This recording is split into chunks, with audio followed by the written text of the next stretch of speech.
Hello, fellow patriots. Welcome to Red Rights and You.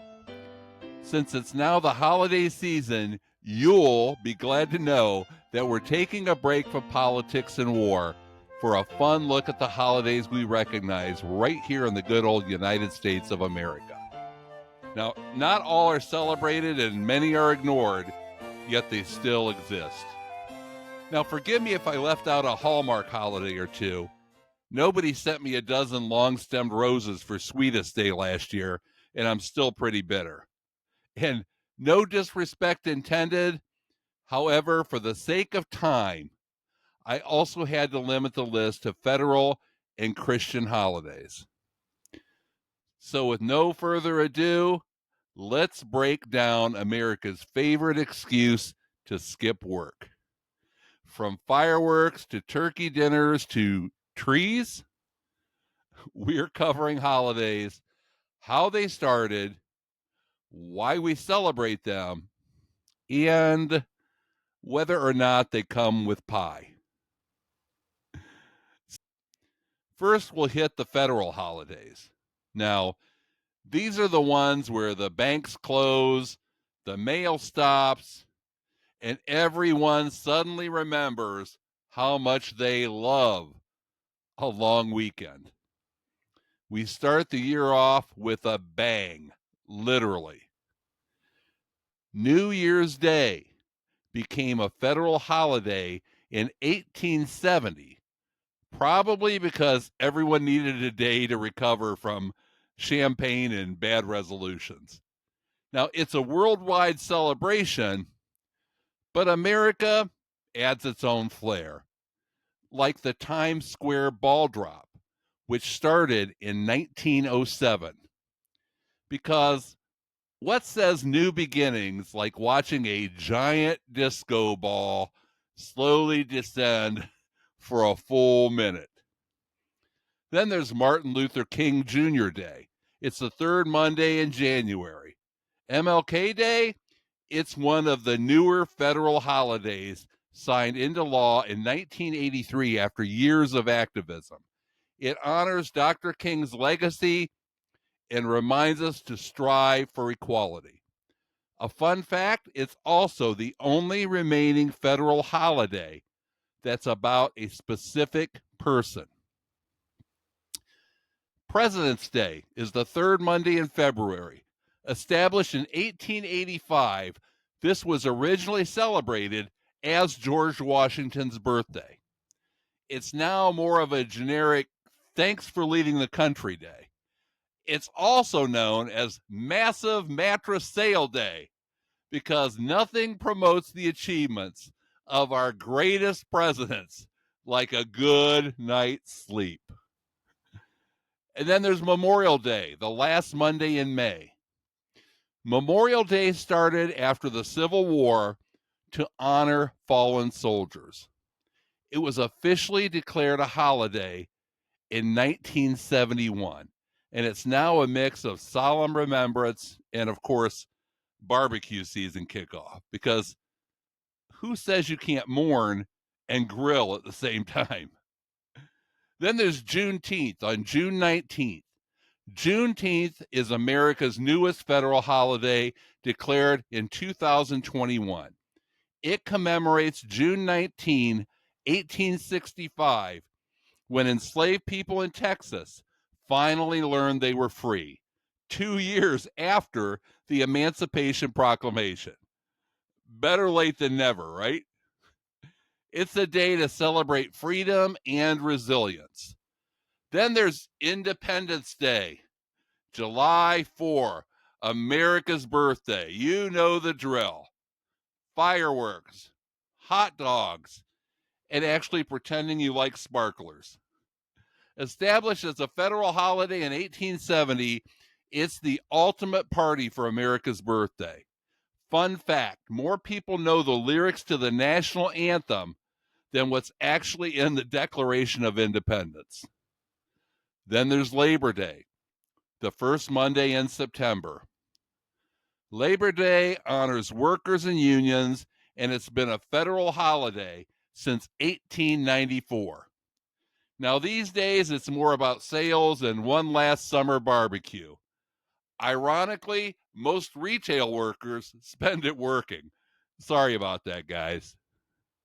Then we have Columbus Day / Indigenous Peoples Day. It's the second Monday in October. Columbus Day became a federal holiday in 1937. But let's be real, it's a little complicated. Given the controversy and reported atrocities Columbus was said to have committed against the natives he discovered, many states now choose to celebrate Indigenous Peoples Day instead to honor those people's cultures and histories. Honestly, it's a better fit. Then we have Veterans Day on November 11th. Originally called Armistice Day, this holiday started in 1919 to mark the end of World War I. It was renamed Veterans Day in 1954, and it now honors all who served in the military. Pro tip, don't mix this up with Memorial Day. That's a rookie mistake.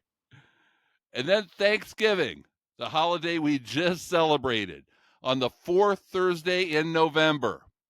Thanksgiving became a federal holiday in 1863 thanks to Abraham Lincoln, who wanted unity during the Civil War. Ironically, what started as a pathway to unity is now all about turkey, football, and awkward family debates, or the latest trend, boycotting celebrations with pro-Trump family members to protest election results. Because nothing says thankful and unity like cutting off immediate family members because their political views don't align directly with yours. A quick shout out to FDR, who tried to move Thanksgiving back 1 week to allow for an extra week of Christmas shopping and failed. Then there's the biggie, Christmas Day, December 25th. And of course, Christmas, declared a federal holiday in 1870, was originally a religious celebration, but now it's also Santa's big day and the retail industry's Super Bowl. Fun fact, Puritans banned Christmas in the 1600s because it was too rowdy. Now it's basically a month-long festival of joy and debt. Here's some bonus holidays. You have Easter, not a federal holiday, and the dates vary. It's complicated. It is a religious holiday with roots in Christianity.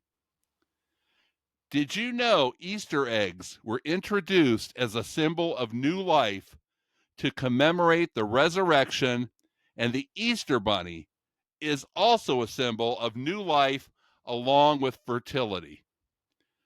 Now, it's just another excuse for kids to run amok, grabbing eggs and stuffing their faces with candy. And here's a fun one, Groundhog Day, February 2nd. Groundhog Day started in 1887 in Puxatawney, Pennsylvania. Why consult a rodent for weather predictions? Because sometimes we just need something ridiculous to get through the winter. And then there's Valentine's Day on February 14th.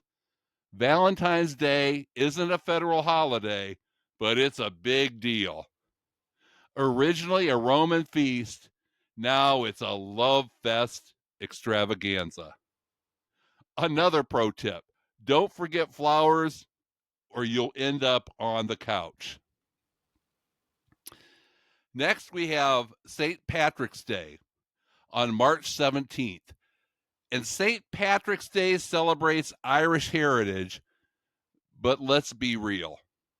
Here in the States, it's mostly about wearing green and drinking. Americans took a proud Irish holiday and transformed it into yet another excuse to party by adding parades, green beer, and Irish whiskey. Kegs and eggs for breakfast, anyone? Ugh. Then there's Halloween on October 31st. Halloween, it's technically not a holiday, but it's one of the most celebrated days in the U.S. Originating from Celtic traditions, now it's just costumes, candy, and the annual debate over whether candy corn is good or evil. Now we ask ourselves the question, why do we love holidays? Well, whether it's fireworks, food, or furry weather forecasters, holidays give us a chance to pause, celebrate, and connect. Sure, some of them are off the wall, but hey, that's America. Thanks so much for joining me on Red Rights and You for this whirlwind tour of U.S. holidays. Don't forget to like, subscribe, and tell me your favorite holiday tradition in the comments. Until next time, stay the course, stay strong, and stay patriotic. God bless you all, and God bless America. Oh, and I almost forgot. Happy holidays, everyone.